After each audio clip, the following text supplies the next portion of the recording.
এক কঠিন সময় আসবে, সেটা হচ্ছে হাসরের ময়দান। সেখানে কিন্তু আপনি কাউকে চিনবেন না, একমাত্র চিনবেন আমার প্রিয় নবীজিকে। আপনি কিন্তু আমার প্রিয় নবীজিকে 3 জায়গায় পাবেন। প্রথম জায়গায় হচ্ছে যখন আপনাকে ফেরেশতারা আপনার পাপ সম্পর্কে যখন মাপ দেওয়া হবে, সেই মিজানের পাল্লায় আপনাকে তোলা হবে। আর আপনি যদি গুনাহগার হন, সেই পাল্লা কিন্তু ভারী হবে।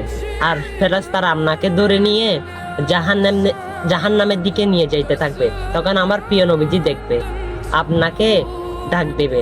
তখন ফেরেশতাকে জিজ্ঞেস করবে, এ ফেরেশতা, আমার উম্মতকে কোথায় নিচ্ছ?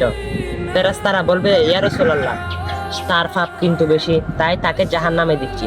তখন আমার প্রিয় নবীজি আপনাকে আবার নিয়ে আসলো, এসে মিজানের পাল্লায় তুললো।